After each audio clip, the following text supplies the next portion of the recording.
Hey, what's up, everyone? Welcome back to another episode of Naked CTF. I'm Jono from OpenLearnSec, and in Naked CTF, this is where I will attempt to compromise and own a server from HackTheBox. This is the first time I've seen this particular box. I've not solved it beforehand. I've not seen or read anything about it. It's all done in one take with no editing. So really, this could take like 30 minutes or it could take 3 hours. Who knows? It's all part of the fun of not knowing what we're getting into. I'm learning in the open as I work towards my OSCP in the hopes that these videos might help someone else on the same journey, or it could just provide something to help put you to sleep at night. So let's get stuck into it. Today we're going to be working on, let's close this, I had to fix my IPv6. Today we're going to be working on Blue. So this is an easy Windows box. We're still kind of working on the easy series as we build up our skills, our TTPs, our tools, techniques, and procedures. Just launched the box about 8 minutes ago.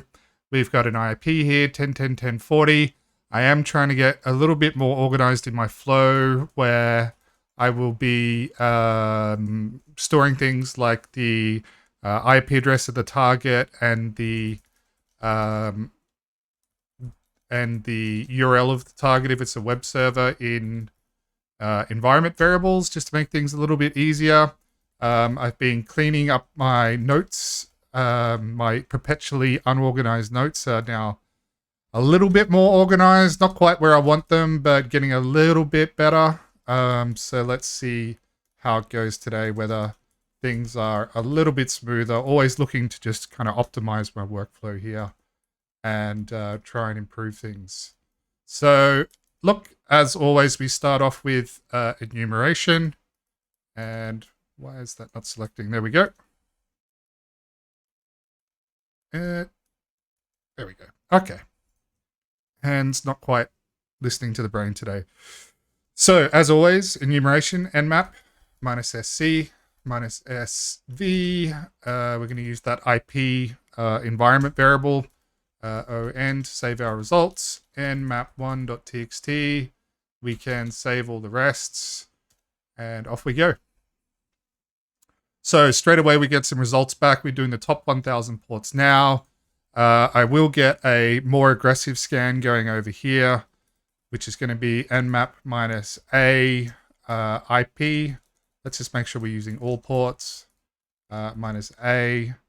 Then we're going to do $IP, T4 timing, and output to nmap2.txt.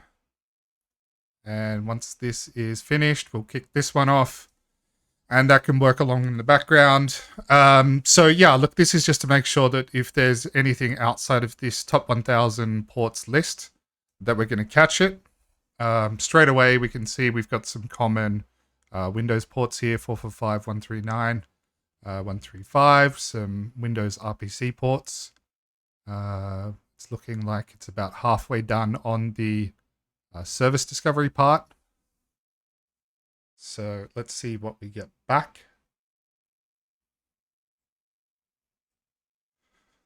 All right. Okay. So starting from the port list, in fact, let's grab all of this, chuck it in our notes so we can practice that particular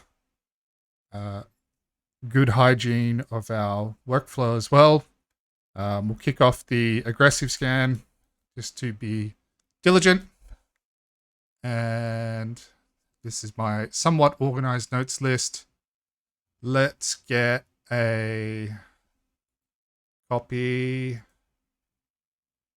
I've noticed that HackTheBox has stopped using the ID numbers. So it always used to be like an ID number and then dash the name of the box. Now they just use the string.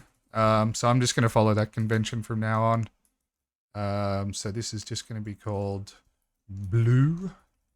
So let's replace this with our nmap output. Let's clear all the rest out so we're not mixing things up. And yeah, let's do a little read through it. So, MSRPC, NetBIOS, directory services. So 139.445, usually in conjunction for Samba. Sorry, SMB, not Samba. Don't mix those two up. And then a bunch of standard Windows MSRPC ports that are open. It's got the host name, Harris PC. Windows 7 Professional 7601. So this is the build number, Service Pack 1. That's interesting information to know. Part of a work group and not a domain. These higher order ports were always kind of vexing for me. I think if you go in away from my somewhat organized notes into my unorganized notes, in my research list, I've got research default Windows RPC. So I've always been meaning to get a better understanding of what these default RPC services are, what purpose they actually serve. You know, are they in any scenario a potential vector for gaining a foothold, all that sort of stuff. So, okay, so part of the Nmap scan was that it ran some SMB specific scripts. They're called NSE scripts that run as part of that set of command line options that we used. So we've got, again, a fingerprint for the Windows version, the PC name, the NetBIOS computer name, work group name, system time, clock skew. It's not too bad, a little bit off. Then again, I think my system clock is off, so that could be causing the clock skew. SMB2 security mode, message signing enabled but not required. Security mode, account used guest, authentication level user, challenge response supported, message signing disabled, dangerous but default. Okay. So things to try. Let's, run SMB map, which I have had a lot of problems with, to be honest. I do need to look into that. And if you look into my unorganized notes, I didn't actually add it. Research newer version of SMB map. Okay. I don't think we have anything else to do except potentially, poke around any shares we might have access to. But if there were any shares that it had guest or null session access, I would have expected them to pop up in the SMB enumeration script from Nmap here. Check out potential CVEs for this version of Windows /SMB. No credentials yet. Okay, so let's have a look. This guy is done, so we'll just quickly review that. Nmap2.txt. And it's exactly the same. You can see instead of 1,000 ports, everything else was scanned, but connection refused. Okay, so nothing further to address there. Good. We're being a little bit more thorough. So let's do SMB map -h IP. See what this guy's got to say. Something weird happened, and then a Python exception. Yeah, okay. SMB map is being a bit strange. SMB client. minus L for list / IP. So we're just going to do a null password. Okay. So we've got admin share $C, which points to the root of the C drive. Cannot connect as SMB1.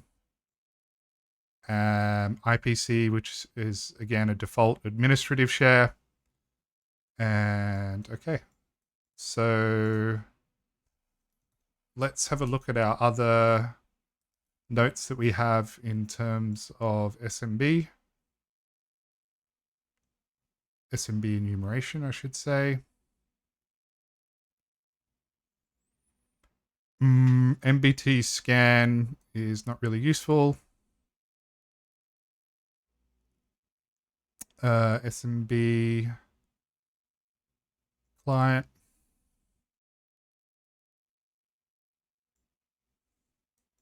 So I'm not really clear if we have access to, I mean, we can just try it, right? IP / share ls, nothing. Okay. Users null ls. Okay, kind of looks like the C users directory default. Yeah. There's a lot of junk in here. App data, local profile, roaming profile, desktop, documents.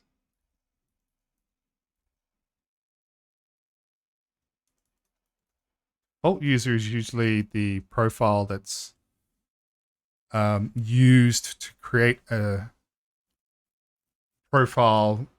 When a new user is created, the default directory is copied. Documents, downloads. Isn't even a desktop here.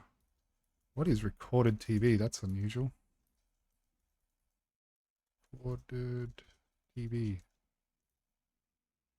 Sample media.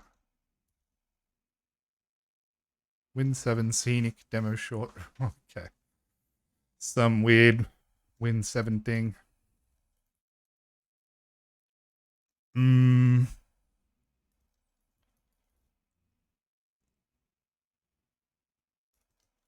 I mean, I could go poking around in this for a long time, to be honest. But what I've learnt from previous, what I've been learning along the way is that, you know, don't get too fixated on one avenue. It's probably better to go and do some continuing enumeration. So one option that I'm thinking of is we can recursively download files using SMB client. Like, it's not like we need to get one file at a time. So what we could do is, let's just open that.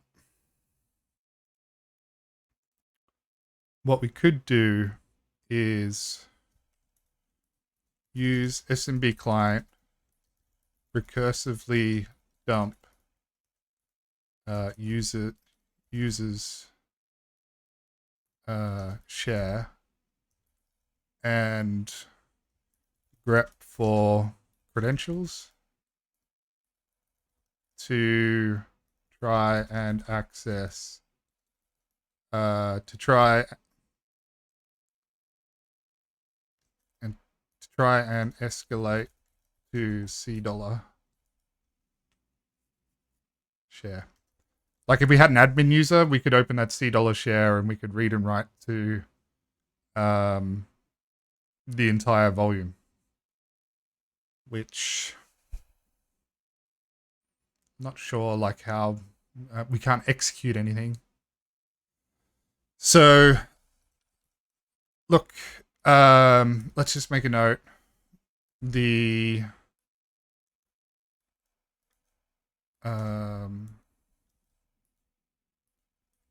IP share empty IP users appears to be C $users directory with default public user. Okay, let's move on to the next one. Have a look at the potential CVEs. So if I go back to my unorganized notes over here, I think I want to run this. So Nmap specific vulnerability scanning using NSC scripts.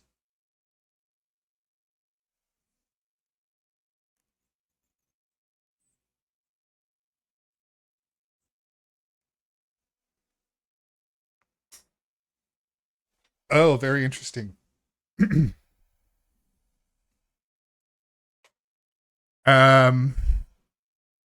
RCE, SMBV1. So if you have watched some of the previous Naked CTF episodes, you will may remember this particular CVE.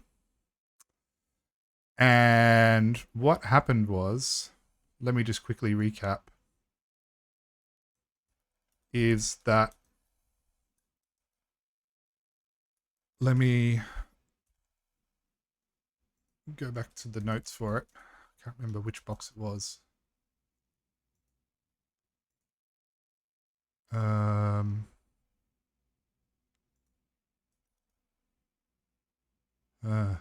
Okay. Jerry? No.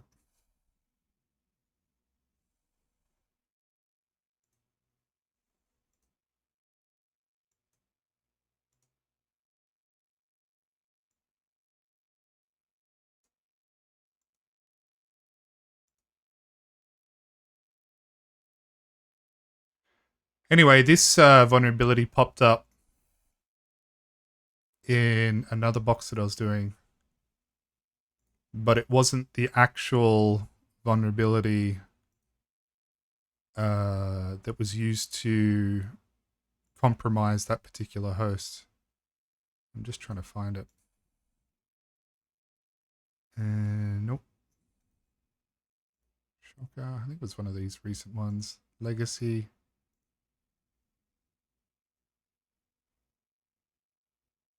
Yeah, it was Legacy, but I didn't have good notes that I kept on Legacy. Okay. So it turns out this box Legacy had 2 vulnerabilities, and I kept trying to chase this one down, but it was actually the other vulnerability that was meant to, that was the right one, so to speak. Oops. This one was kind of a false flag.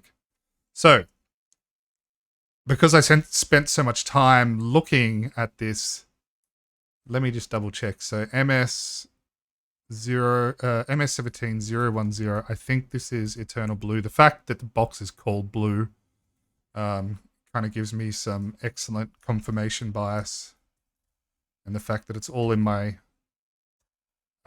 history here from when I was looking it up the other day. Yep. Okay.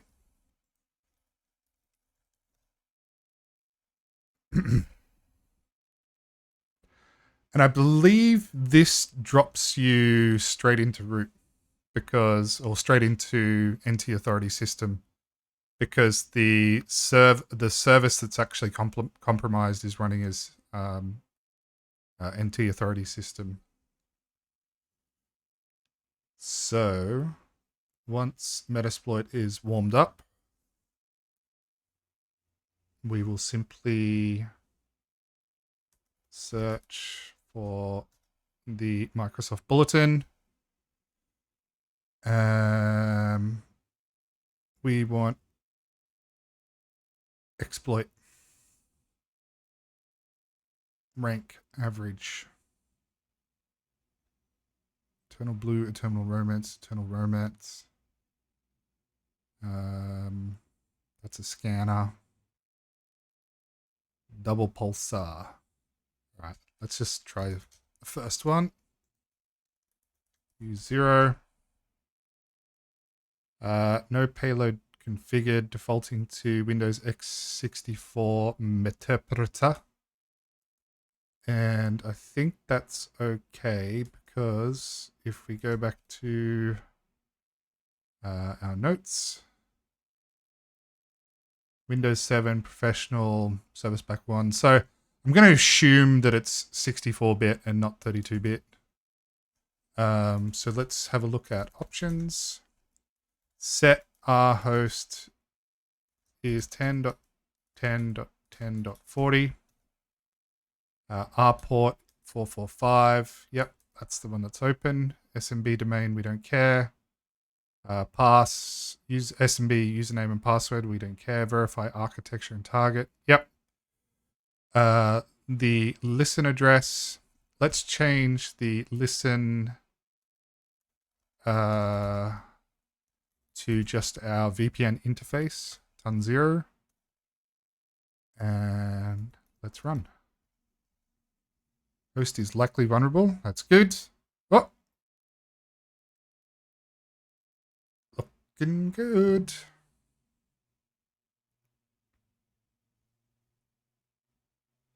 Sending egg. All right. Looks like it has worked. We've got the Meterpreter prompt. From Meterpreter, who am I? I thought you could do that. Anyway, let's just jump into shell. Who am I? NT authority system. Bang. Let's have a look at C users, dir. Yeah, okay. I mean, interestingly, that share wasn't the root because you've got this public and Harrison admin user. Administrator. dir. Desktop. dir. Cat. Type. Root. Well, let's get the user flag first, which I assume is going to be in this other Harris directory. Yep, type user.txt. Wonderful. All right, this has been pretty straightforward, I gotta say. User flag, done.